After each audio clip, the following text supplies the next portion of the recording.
Indeed, we discussed today EU-China relations ahead of the EU-China summit, where I will be with the Council President Antonio Costa, and therefore let me complement what you said so that we have the whole view of the European Union's position. Indeed, this year marks half a century of diplomatic relations between our Union and China.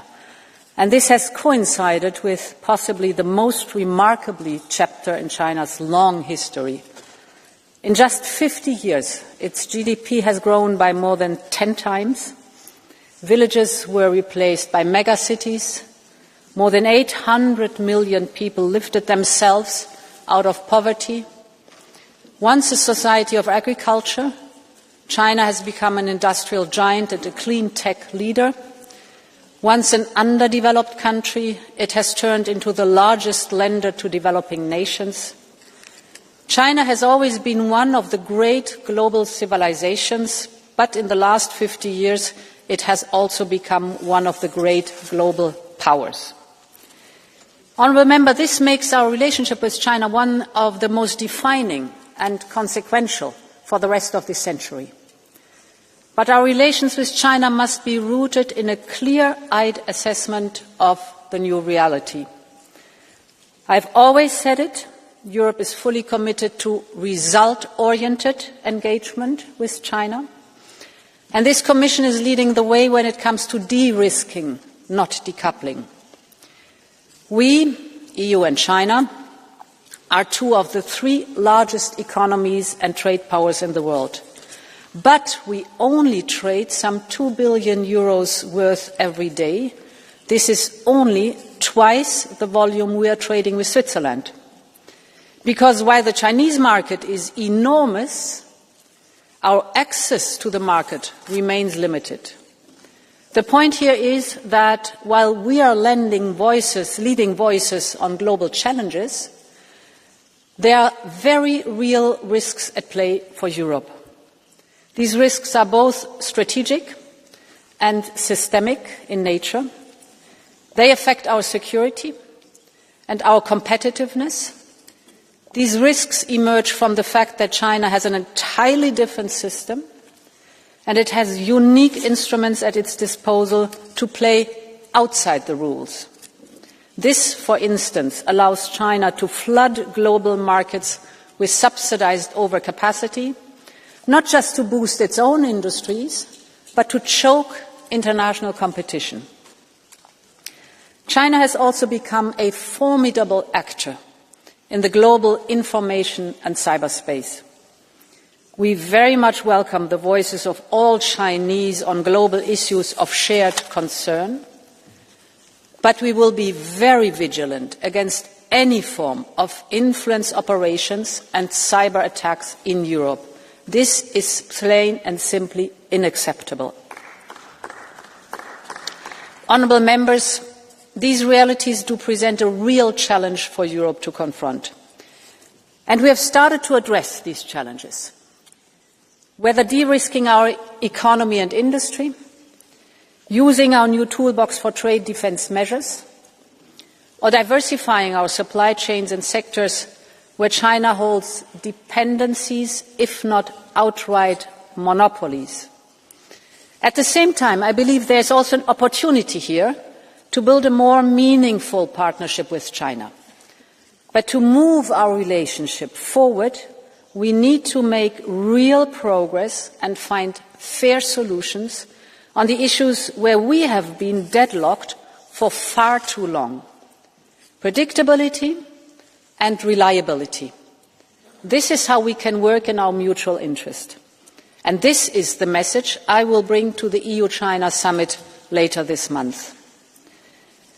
There are three priorities on which we need to focus on. First, rebalancing our economic relationship with China. Second, de-risking. And third, advancing diplomacy on global issues, including climate. On my first point, China is running the largest trade surplus in the history of mankind. Its trade surplus with our union has surpassed 300 billion euros last year. And this is, while it is getting harder and harder for European companies to do business in China. Our products are systematically discriminated in public procurement because of Beijing's Buy China policy. Goods and services that are made in China get an automatic 20% price advantage in public bids. This is simply not fair. The system is explicitly rigged. So we have taken action to rebalance the public procurement market for medical devices, for example, because it is a matter of basic reciprocity. Europe remains fundamentally open, but most of our companies are rapidly losing market share in China. We want to see tangible progress on our long-standing requests for market access. The same is true on state-subsidized overcapacity. China cannot rely on exports to solve its domestic economic challenges. Overcapacity must be addressed at its source. It cannot simply be offloaded onto global markets. That is the clear message behind our investigation into electric vehicles. Interestingly, we see that a serious debate within China on excessive production, disorderly price undercutting, and distorted markets has started. They understand that the domestic challenge cannot be solved at the expense of others.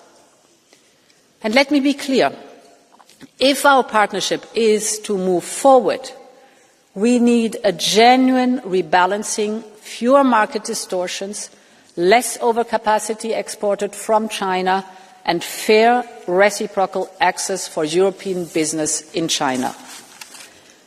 Honourable members, the second priority is to speed up with de-risking.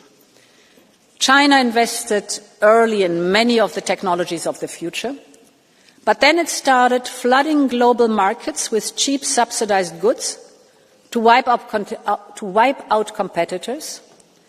Entire Western industries closed, from solar panels to mineral processing, leaving China to dominate. I have always spoken about China's domination of the rare earth permanent magnets market and how that can be used for economic leverage. And this is why we are developing alternative supply sources in close cooperation with our partners. Of course, dialogue with China is also essential. We're engaging with Beijing so that it loosens its export restrictions. Because, as I said at the outset, we do not believe in strategic decoupling, and this is not in our interest. I believe that for Europe it would be inefficient and ineffective. But we will continue to de-risk, because we have learned the lesson about the extent to which dependencies are vulnerabilities and how tech, trade and security are inherently linked. De-risking is simply a matter of European independence. Honourable members, my next point is on geopolitics. Security is more interlinked between the Euro-Atlantic and the Indo-Pacific than it has been in several generations.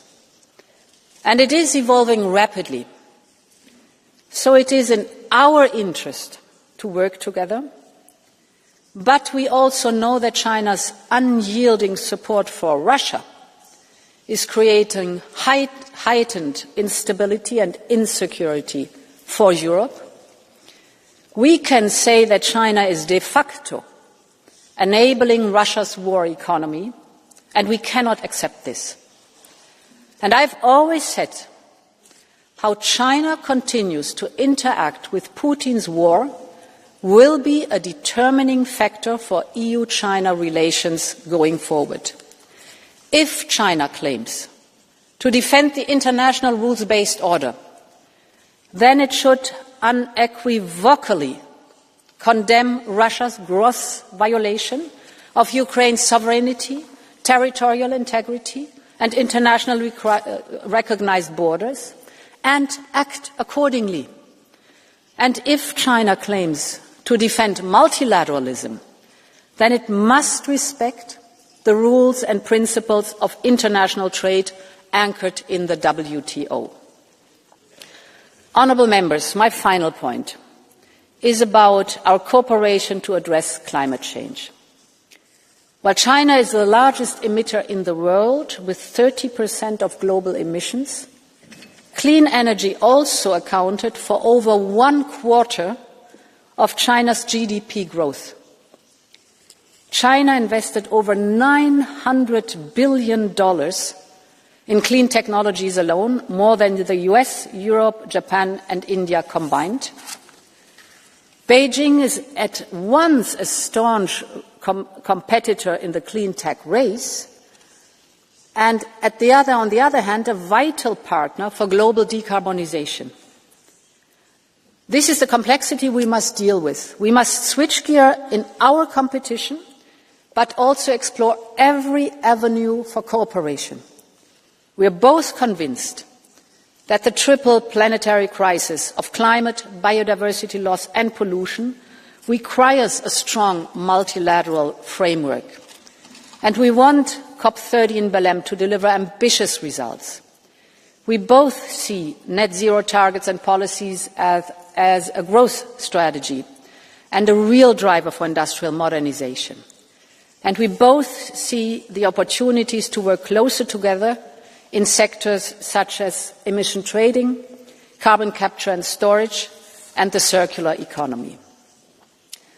Honourable Member, the point is that there is a lot we can do together if China is ready to work together in a spirit of predictability and reliability. Just like Europe, China is a continent-sized power. Just like our Union, it is a complex and fascinating giant. Our relationship must reflect this complexity. We will always defend our interests. We will de-risk our economies, but we do not want to decouple. And as we enter our second half-century of cooperation, we know that China is changing. But this is also a new era for Europe, an independent Europe. So we are ready to build a more balanced and a more stable relationship and write a new chapter in this defining relationship. Long live Europe. Thank you.